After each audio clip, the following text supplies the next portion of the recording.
The jungle was silent, except for the faint whimpers of a tiny cub lying motionless on the ground. His golden fur was stained with blood, his breathing weak.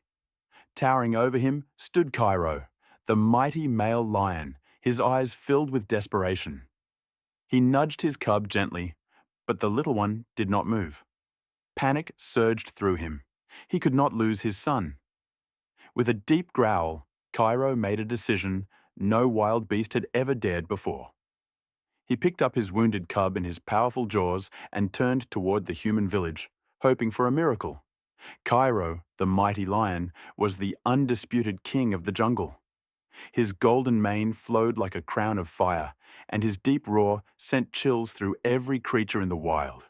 He ruled with strength and wisdom, feared by predators and respected by all.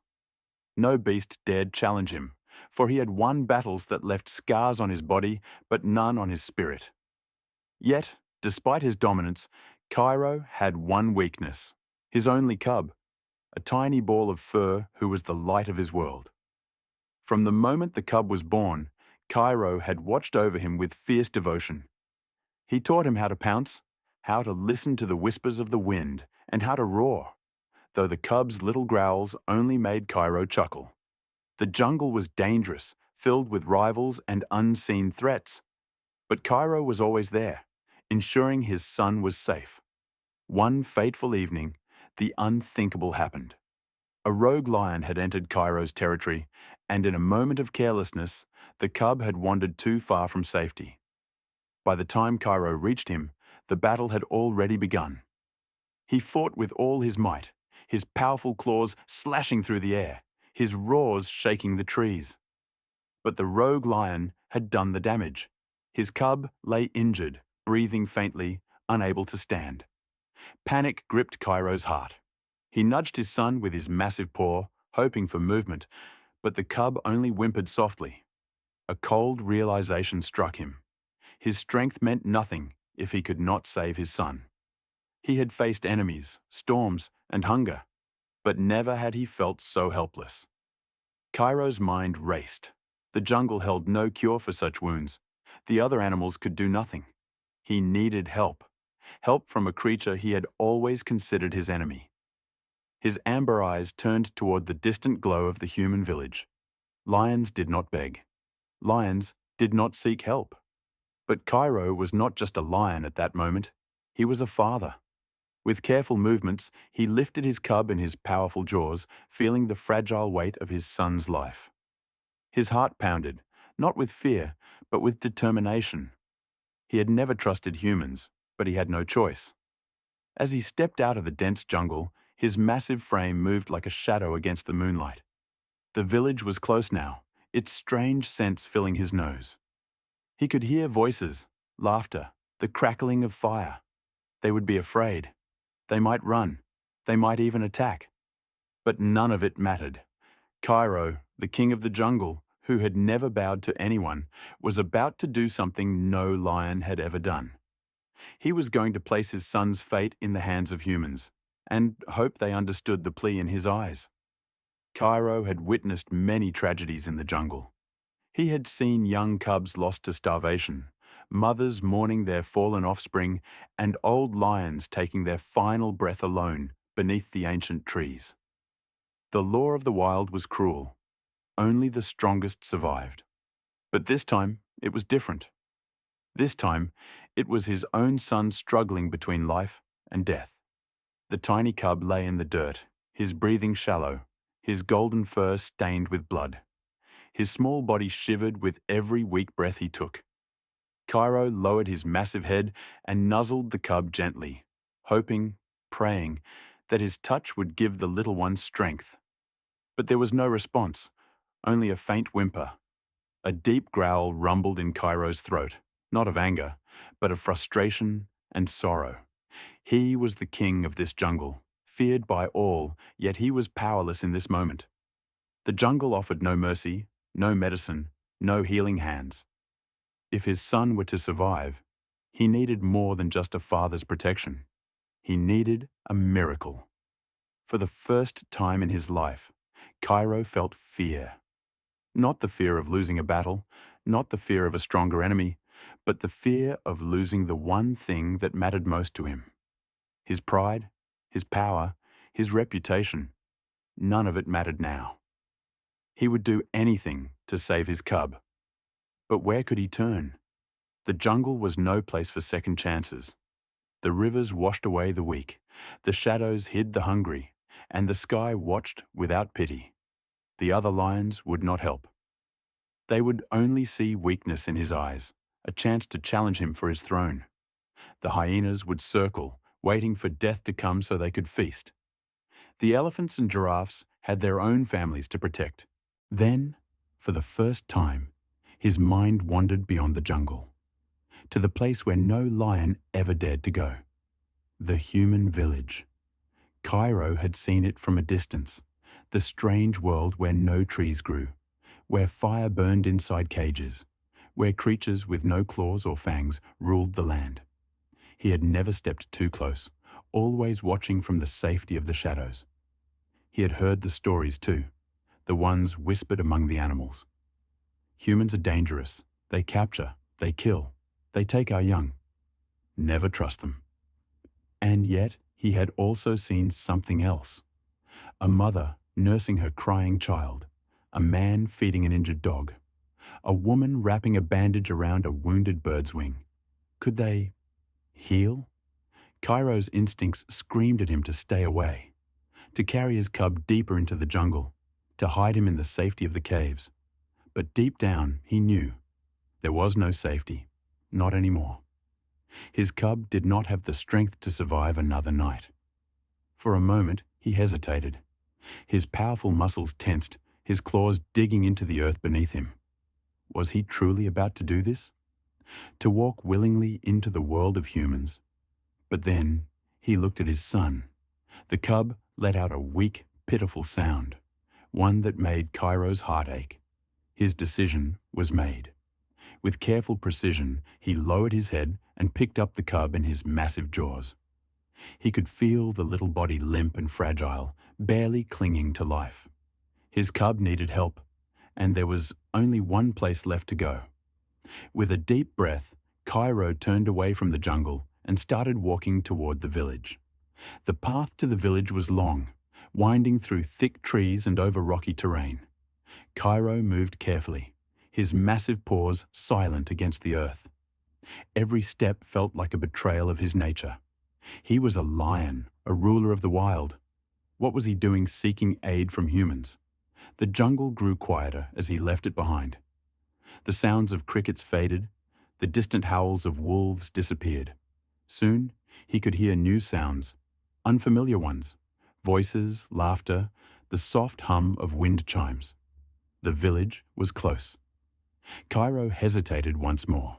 He could still turn back. He could take his son far away, to a quiet place where no one would find them. But then his cub let out another weak cry, and Kairo knew there was no turning back. When Kairo emerged from the jungle, the village was bathed in the soft glow of lanterns.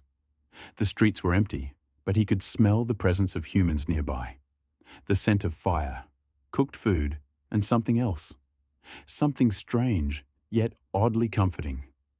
Then the first gasp of fear rang through the air. A woman had stepped outside her home, her eyes widening in terror as she spotted the enormous lion standing at the village's edge. Her scream echoed through the night, and within moments, the quiet village burst into chaos. Doors slammed shut, footsteps hurried inside, voices shouted warnings. Kairo did not move. He stood tall, his golden mane flowing in the night breeze, his eyes locked onto the people. He did not bare his teeth. He did not growl. He only stood there, his cub still limp in his jaws. A group of men appeared, holding weapons, sticks, blades, torches. They were ready to defend their home. But then, something unexpected happened. An old man stepped forward. His face was lined with age, his eyes wise and calm. He did not hold a weapon. He did not run. Instead, he studied Kairo carefully, his gaze falling on the tiny cub in the lion's jaws. Kairo gently lowered his son to the ground and took a step back. His eyes met the old man's. A silent understanding passed between them. The old man motioned for the others to lower their weapons. Hesitantly, they obeyed. Then, slowly, he stepped forward, crouching down to examine the cub. His hands, rough with age, reached out, not with fear, but with kindness. Kairo tensed but did not attack. He watched, every muscle in his body coiled, ready to pounce if necessary. But the old man did not harm the cub. Instead, he placed a gentle hand on its tiny head, feeling for signs of life. Then he spoke. His voice was soft, soothing. "He is hurt, but he can be saved." Kairo did not understand the words, but he understood the meaning. The old man was offering help. Kairo, the king of the jungle, had done something no lion had ever done before. He had placed his trust in a human. And now, all he could do was wait and hope. Kairo moved through the open field, separating the jungle from the human village, his massive paws pressing silently into the damp earth. His heart pounded, not from fear, but from an unfamiliar feeling he could not name. This was not his land. These were not his kind. Yet, for the first time in his life, the mighty king of the jungle sought mercy from creatures he had never trusted. The village was alive with soft, flickering lights from lanterns hanging on wooden posts. The scent of cooked food drifted through the air, blending with the dampness of the night. He could hear laughter, children playing, and the distant strumming of a stringed instrument. The sounds were strange, different from the rustling leaves and growling predators of his home. But as soon as Kairo stepped onto the village's dirt path, the laughter stopped. The music ceased. A woman carrying a basket of fruit turned her head and screamed. The sound ripped through the air like thunder, shattering the peaceful night. Within seconds, the village erupted into chaos. Mothers grabbed their children, pulling them into the safety of their homes. Wooden shutters slammed shut. Men rushed outside, gripping weapons, torches, spears, knives, whatever they could find. Their eyes widened in horror at the sight of the massive lion standing at the village's entrance, his mane flowing like a golden storm under the moonlight. Fear thickened the air. "Stay inside," a man shouted. "It's a beast," another cried. Kairo stood still. He did not roar. He did not charge. Instead, he gently lowered his cub onto the ground, right at the doorstep of a small house that smelled different from the rest. It smelled of herbs, strange powders, and the faint scent of old parchment. He did not know why, but something about this place felt right. The door creaked open, and an old man stepped out. His face was lined with age, his eyes deep with wisdom. He wore a long, simple robe, and in his hand he carried a wooden cane. Unlike the others, he did not scream. He did not reach for a weapon. Instead, he stood still, his gaze locked onto the massive lion before him. Kairo let out a low, sorrowful roar, one that was not of anger, not of challenge, but of plea. The old man's breath caught in his throat. He had lived in this village for many years, had healed countless people, had even treated injured animals. But never, in all his days, had he seen a lion, the ruler of the jungle, bring his wounded cub to a human's doorstep and beg for help. The villagers held their weapons high, waiting for the order to attack. But the old man raised a hand. "Stop," he said, his voice steady. "But master, it is a lion," one of the men protested. "Look at his eyes," the old man murmured. "This is no attack." Silence fell over the village. Kairo's eyes, filled with the same fiery intensity that had struck fear into the hearts of prey and predators alike, now held something different: desperation, sorrow, and trust. For a long moment, neither man nor beast moved. Then, slowly, the old doctor knelt beside the cub, his aged fingers brushing over the tiny body. He could feel the slow, weak rise and fall of the little lion's chest. The wounds were deep, the breathing shallow. The cub's chances of survival were slim. Kairo tensed as the doctor lifted the tiny creature into his arms. A low growl rumbled in his throat, not of warning, but of fear. He had placed his son's life in the hands of a human. Would he regret it? Would the humans turn on him? Would they harm his son? He had no way of knowing, but he had no other choice. The old doctor turned toward the door. "Bring me my tools," he instructed one of the younger men. "We must act quickly." The villagers hesitated. "You are going to help it?" "Yes," the old man replied firmly. "Because it asked for help." The crowd murmured in disbelief. A lion asking for help. Such a thing had never been heard of before. Kairo watched with piercing eyes as the doctor carried his son inside. His massive body was tense, every muscle ready to pounce at the first sign of danger. He stepped forward, but the villagers blocked his path. "You cannot go in there," one man said nervously, gripping his spear tightly. Cairo's ears flattened, and a deep growl rumbled from his chest. The old man turned back. "Let him be," he said calmly. "If he meant us harm, we would all be dead by now." Slowly, cautiously, Kairo lay down just outside the door, his golden eyes locked on the entrance. He would not leave until he knew his son was safe. The doctor knelt beside the wounded cub, his old fingers trembling slightly as he reached out. His heart pounded, not from fear, but from the weight of the moment. Never in his life had he expected this. A lion, the king of the jungle, placing his trust in a mere human. Kairo let out a deep growl, low and warning, his massive golden body tense with anticipation. His sharp claws flexed against the ground, ready to strike at the first sign of danger. But he did not attack. His amber eyes, burning with desperation, stayed locked on the old man's every move. The doctor exhaled slowly, steadying himself. His hands, though wrinkled with age, had once been skilled at treating animals. Long ago, he had worked as a healer, not just for people, but for creatures of the wild. Injured birds, wounded deer, even stray dogs. But never had he faced a challenge like this. He gently ran his fingers over the cub's tiny body. The wounds were deep. Jagged claw marks slashed across the soft fur, fresh and bleeding. The little lion shivered under his touch, barely conscious, his breaths shallow. The doctor's throat tightened. The cub was fading fast. He turned his head toward the villagers who had gathered around, watching in stunned silence. "I need hot water, clean cloth, and my medicine bag, now," he ordered, his voice firm despite the fear thick in the air. For a moment, no one moved. They were still frozen by the shock of the scene before them, a wild beast kneeling at their doorstep, silently begging for help. "Hurry!" the doctor snapped. The urgency in his tone jolted them into action. A woman rushed inside to boil water. A young man ran to fetch bandages. The village's blacksmith, a man built of muscle and sweat, hesitated before stepping forward, his rough hands trembling as he passed a small leather pouch of herbs to the doctor. Kairo let out a low rumble, watching each movement with sharp intensity. His ears twitched at every sound, his instincts on edge.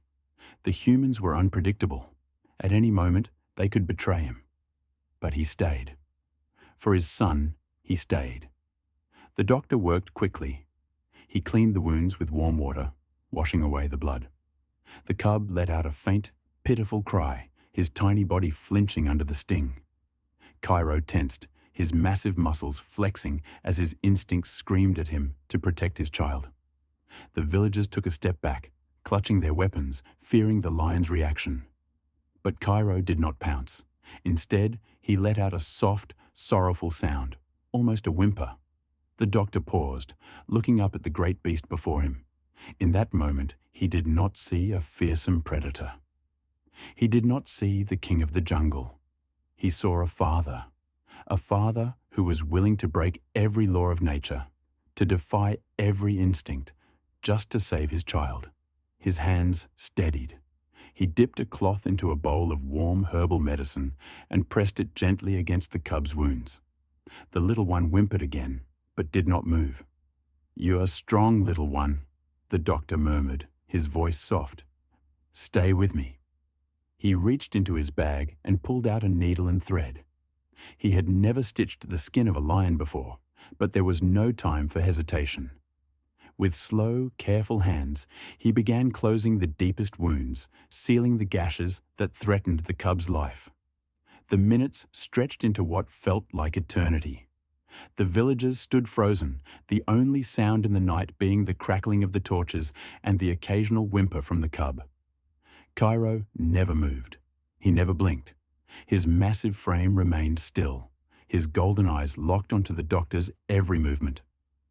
With each stitch, with each bandage, with each touch of healing hands, the trust between man and beast grew stronger.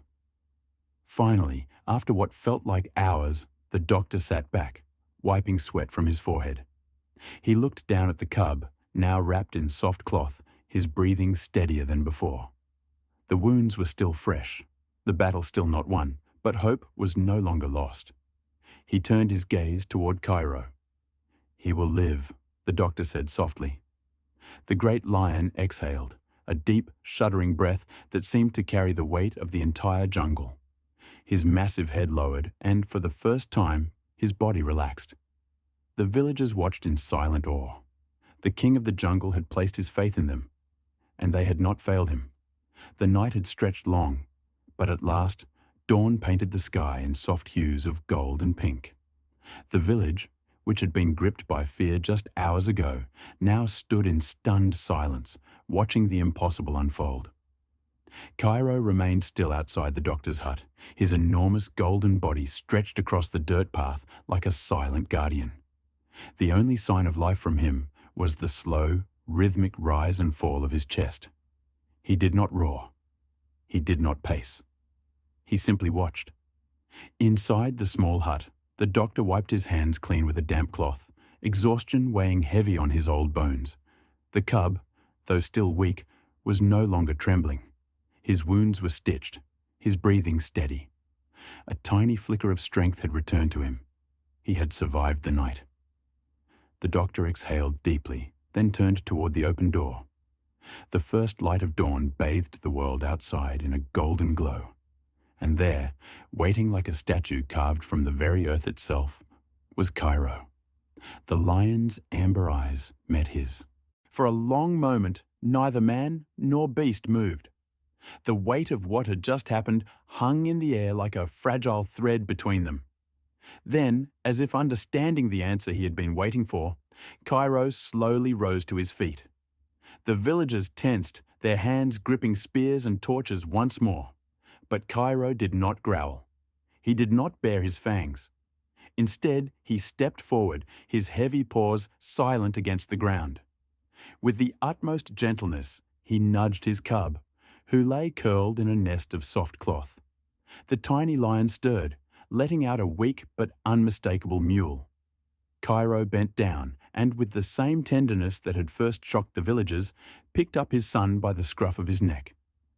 The people held their breath, waiting, watching. Then it happened. Kairo turned his great head toward the doctor, his golden mane catching the morning light. And in that moment, something unspoken passed between them. The lion, the mighty untamed king of the jungle, gave the old man a slow, deliberate nod, a gesture of understanding, a silent thank you. Gasps rippled through the crowd. The villagers had never seen such a thing before. A beast of the wild, a creature of untamed instincts, expressing gratitude in a way no one thought possible.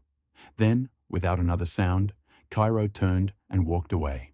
His powerful muscles moved with quiet grace as he carried his cub in his jaws, disappearing into the misty green embrace of the jungle. The villagers watched until his golden form was swallowed by the trees. No one spoke for a long time. Finally, the doctor broke the silence.